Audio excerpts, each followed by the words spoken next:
Hey, this is just a video showing off games I have too many copies of, or two, and I'm looking to get rid of. So if anyone's interested in trades or anything along those lines, maybe you want to watch this video and check out some of my crap. So R-Type Final, which was kind of the final R-Type game made by Irem, until they released R-Type Tactics 1 and I think 2, which kind of negated the final aspect of this, although they are tactical games and not traditional side-scrolling shooters. That is a really phenomenal title. Certainly worth owning if you haven't already got it, which is more than I can say for Smackdown Shut Your Mouth, which I'm sure at the time was a whole bunch of fun, but these games have aged terribly, and the series hasn't really evolved at all since Here Comes the Pain about 5 years ago. This predates that, and as a result it's kind of been worse, so maybe not any trade interest on that. This one's far more interesting. Call of Cthulhu, Dark Corners of the Earth. It's like a first person survival horror adventure, I guess you'd say, but has a really fantastic atmosphere. It's so strange. I've never played anything quite like it, and it's quite hard to get hold of. Having said that, though, I have managed to come across this copy and another one that I have on the shelf. But for anyone who hasn't played this, I highly recommend you either look it up on the internet or try and get yourself a copy. And of course, if you want this copy, drop me a line. What else have we got here? This is quite interesting as well. Tom Clancy's Splinter Cell Double Agent for the original Xbox. Now, this game was primarily, I guess you could say, marketed on the next-gen consoles, the PS3 and the Xbox 360. But there was actually like a 6th generation version, which was the Xbox, GameCube and PS2 versions. It's actually a different game completely. I mean, the narrative and the story is similar, but it's actually told completely different, and all the levels on this game are completely different from the ones in the next gen versions. What makes it better is the fact that it's actually developed by the original developers of Splinter Cell 1, 2 and Chaos Theory. So kind of a good collector's item, and actually a better game than the next gen equivalents. And I'm not 100% sure that that point was made clear when these games were being marketed to begin with. I didn't know that until a few years after they come out. Now, what else do we have here?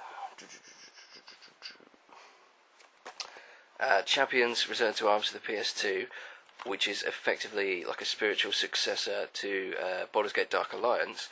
I think it's made by, is this one made by Black Ark Studios? Can't remember. Snowblind Studios, who I think actually made the original Dark Alliance and then went on to make Champions of Norath, and this is effectively the sequel to that.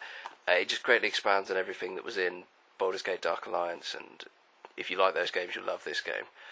Basically, I certainly do. And if you've got the original Champions of Norath, you can carry your save game over, or at least your character profile, and actually just continue with where you had them in this game, regardless of whether you finished it or you've only put in about 5 minutes, which is really good. What else is really good? I'll tell you what else is really good, or really bad. Castlevania for the PS2.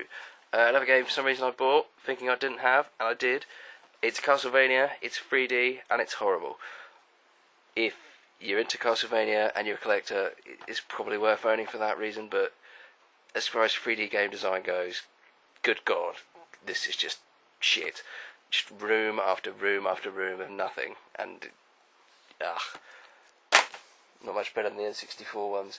In fact, I dare say it's worse than the N64 ones. Speaking of games that are worse than N64 games, Siphon Filter and Mega Strain, which I think was, as it says there, with NetPlay, developed to be an online shooter.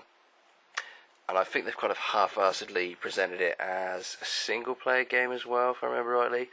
Again, a horrible game. If you're into the series, probably worth picking up, I guess, just to see how it made the leap to the next generation of consoles, which evidently wasn't good. I'm not doing a very good job of selling these, really, but there's a reason I'm trying to get rid of them. Okay, so these two are quite good. If you're into your retro games, made by Taito at least, the two Taito Legends games. Now, this was released on the Xbox and the PS2. Taito Legends 1 is effectively the same on both consoles. Number 2, however, had some exclusive games. I can't quite remember off the top of my head what they were. It may say on here, it doesn't. But basically, I own 2 versions of each version. So I've got the Xbox of 2 and the Xbox of Title 1. Difference being just slightly faster load times for the menus, which isn't a big deal unless you're me and you're obsessed with these kind of things. But honestly, there's some fantastic games on here. A lot of 2D shooters, like Darius Gaiden. What's actually good on this? I'm trying to remember. G Darius, Race Storm is fantastic. Again, sorry, looking at Title Legends 2. Metal Black's another shooter, is fantastic. Yeah, don't know about these, but they're pretty good.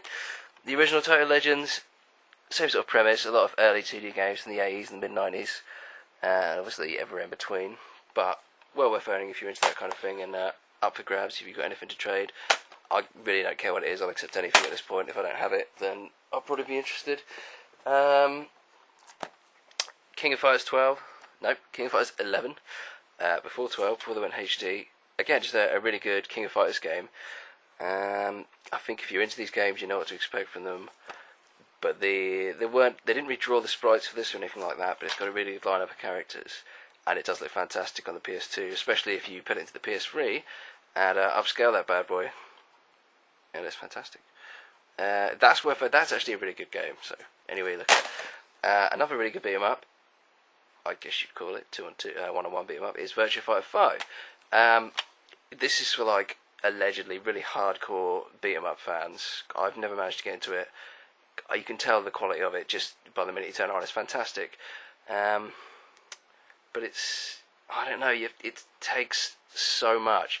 You have to put so much time and effort into this, and I just never got around to it between like the release of Street Fighter 4 and playing the Tekken games, which I guess people regard as being more simplistic, but it's more my kettle of fish. This is well worth owning if you don't already own it.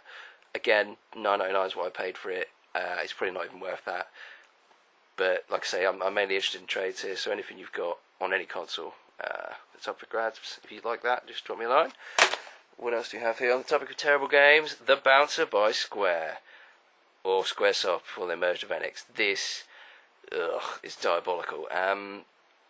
Basically, yeah, beat 'em up by Square, so basically a really half-assed beat 'em up with loads of cutscenes, and that's fun. The other problem with this, I mean, it wouldn't have been that bad, because I like these kind of beat 'em ups, the Final Fight, Streets of Rage kind of thing. Yeah, they don't work in 3D, but the fact that it was made by Square gave you hope that maybe there was some sort of RPG aspects to it, like leveling up your characters.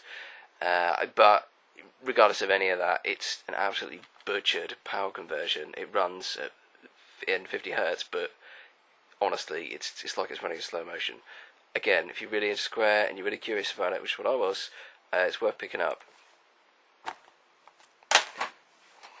This is a game that's definitely worth picking up. Red Faction, launch title. I think it was the launch title for the original PS2. And yeah, it's got the destructible environments, which at the time was sort of cutting edge. Now it looks kind of primitive, but it's still really cool because you can sort of tunnel through one wall into a completely different room, and it makes you feel like a real sort of open world sandbox environment where you can do whatever you want. Even though it's quite constricted, it still has a level of freedom that you rarely see in games nowadays, and obviously this game was designed with that in mind. So it's pretty good. Also, it has a fun multiplayer mode, which is only local, but again, blowing through walls to kill people is always a good laugh. What else we got here? Kingdom Hearts 2. Allegedly, this is a good game. The visual style of it's fantastic. Production values are amazing, obviously being made by Square Enix. Haven't really sunk much time into these games, but I know they're quite desirable.